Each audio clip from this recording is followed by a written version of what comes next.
Good morning, everyone. It is half an hour before the market is going to open on July 5th, Friday. Really, the only reason why any one institution would be trading today is because of the unemployment report. So that's really what we're going to be most interested in today. How did that report come out? How is that going to affect bonds? And then how would that bleed out and affect our equities markets? Everything else is going to be not really that significant and most likely not really going to move. It's going to be super quiet unless there's something really big about that report that comes out. So far on SPY, we basically, at least from this viewpoint, no reaction. So presumably there was nothing really big inside of that report. But let's take a close look and see what actually happened. Okay, so we've got non-farm payrolls month on month. Consensus was very wide range, so they didn't really know what to expect. But the middle or the average of this was 189. We got 206. That means our payrolls are up, but our unemployment is showing higher and just a tiny bit higher than consensus.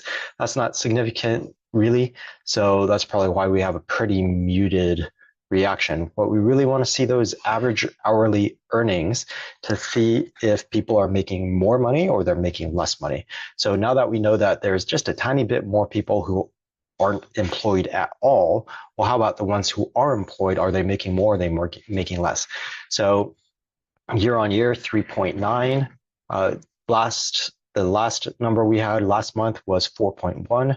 So down a tiny bit, and then average hourly earnings also down a tiny bit, right on consensus though.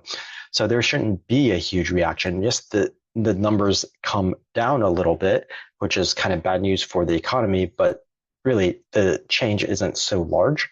So it's not that big of a deal, but it came right on top of consensus. So you wouldn't expect the market to react because it's already been priced in to the markets. So overall, slightly worse for the economy, which actually is better for the chances of a rate cut.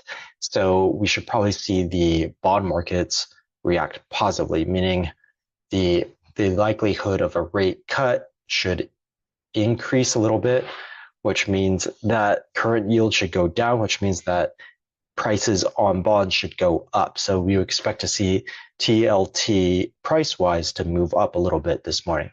So let's see how all of that is working out. We'll look at TLT, and TLT just a tiny bit. You can see we closed at 91.8 TLT at the open. So far, it looks like it's going to open around 92. That's not a huge reaction. We are moving into an area of a lot of resistance. We have a lot of moving averages here. We have this horizontal resistance, more importantly, right here. Today, if you're following the 1, 2, 3 method and just say you came in at this resistance on the channel, if you came in and did your first allocation right here, today, if we hit that purple line, that would be a good place for a second entry point. I don't know that we're really going to get that much range today out of the TLT, simply because the markets will be very quiet. But then again, there are some institutions, so that report's pretty important.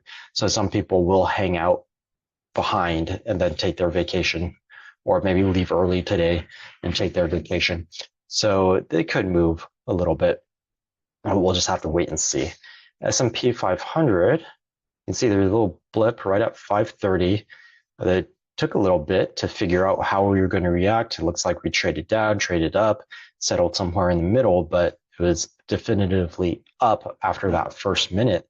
And then we drifted back down to very close to, or actually basically the same levels that we were before the report. So really no real reaction. Initially there was a reaction, but so far leading into the open, no real reaction by the markets.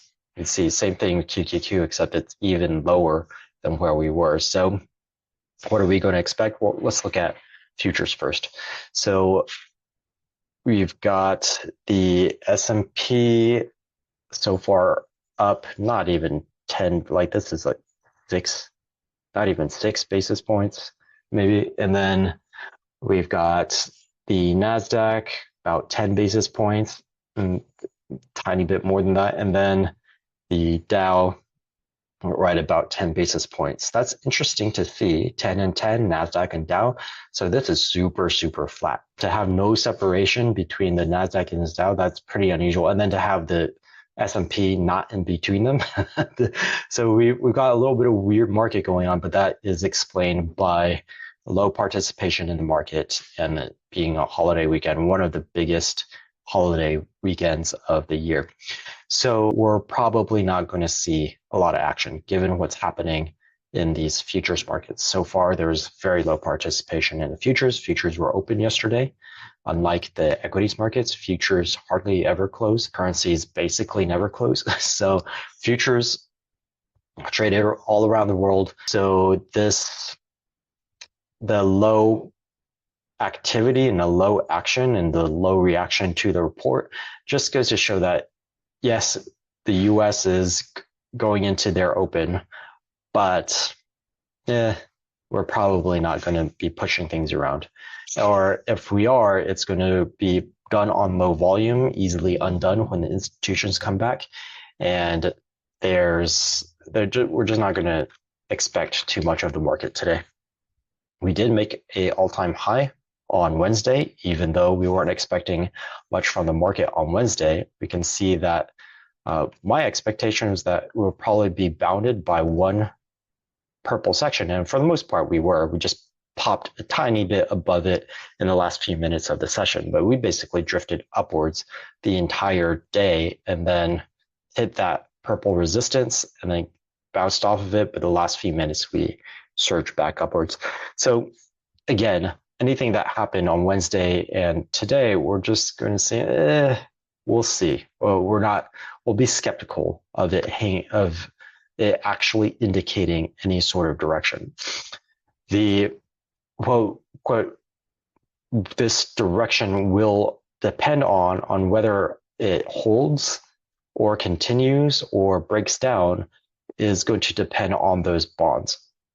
And the bond market, there, for the most part, what we can trust the TLT movement for the most part today, because in general, retail traders, they don't really trade bonds. And if they do trade bonds, they're only stuck on treasuries because there's just no liquidity. There's no access. So if I wanted to go buy a bond, then like a specific bond, what if I wanted to buy a forward bond that expires in 30 years? Where would I go buy that? Where would I even get information on it? Where would I look up the QSIP? Where would I look up the cash flows? Unless you have a Bloomberg terminal, there's not really any place for you to find that data. And if you found the data, who would you transact with? Do you have a broker that could reach out and get that specific QSIP for you? Can your discount broker, can your Fidelity, can your Schwab do that for you? Probably, but you're probably calling into a desk, and it's going to take a long time. So it's not an electronic market for the retail trader. It's really hard to access those assets. So what you're seeing in the bond markets and bond funds is they're going to react a lot more to what the institutions are doing, and the institutions that are running this fund, they have to move it around based on whatever their mandate is or whatever their formula is. They're saying 20 plus treasury bond. Well, if the 30-year treasury or the 10-year treasury moves way higher in price today, then they've got to take TLT and move it up also. They've got to buy the appropriate assets or sell their appropriate assets in order to make their ETF follow that movement. And it's going to be a lot less influenced by people going in and actually buying and selling the TLT. So what we really want to watch is, once again, as we were saying all this past week, is TLT. How is that going to move? How is it going to react? And do we get the levels that we want to? So you can see that there is a huge movement on this TLT, much more so than the SPY. And it followed the same overall path as that first bar in SPY, and then we sold off. So it really looks like this SPY is really being driven by the TLT. And that's what we normally expect. Anyways, the currencies will influence the bonds will influence the equities. But right now, the Fed has much more effect on the bond than the currencies have effect on the bond, because the Fed is directly meddling with the interest rate. So we're just going to watch treasuries. We'll watch treasuries today. Maybe we'll even watch treasuries this upcoming week. And that's really going to help us clue us in on how the markets are going to trade. The correlation between treasuries and the SPY today is going to be enormously high, very close to 1-to-1. So anything that the treasuries do, most likely the S&P is going to follow suit, unless, of course, we have some weird retail trading going on over here, and they don't know about the relationship between the bonds and the S&P 500, in which case on Monday there's going to be a correction and we'll be able to trade it. I will be able to see it by close of today. We'll be able to be like, oh, hey, look at this.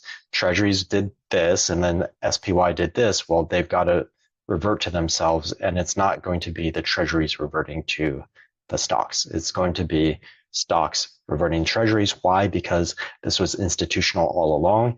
And then when institutions come in on Monday and they go, what the heck? And then they would just trade in a way to get those to match back up. So today, that's all we're really going to watch is the TLT. That unemployment report is not having a huge effect, and that means quiet. I mean, institution guys, the ones who are on the dust, they're going to look for to close things up as soon as possible. So the big dogs, the managing directors and above, they'll probably be taking off early and just leave the close of the day in the hands of the not even the EVPs, but maybe just senior VPs or VPs. So senior VPs will probably take off as well, honestly. so we're just held it, and maybe even if you're a VP, you might even be handed down to like an AVP, or just not even, you're just regular portfolio manager or associate portfolio manager. So there's so many tiers and so many levels, and VP and above, they're probably taking this afternoon off. So most likely the managing director and the SVPs, EVPs, SVPs, they took off already. And then the VPs will take off today, early today. So just nothing really going on this afternoon. Not going to expect anything, and it's probably one of those days where you're probably better off just not trading, hands off today. Go enjoy the day off and then come back ready to trade on Monday. So we're Friday. This is Friday. So afternoon, we will not have a session, a post-market session. We're just going to take care of everything in the weekly market review. We're not going to expect anything much to say anyways if we had an afternoon session. So we're just going to enjoy our day and come back ready to trade Monday morning. Have a wonderful rest of your day. Have a wonderful weekend, and I'll see you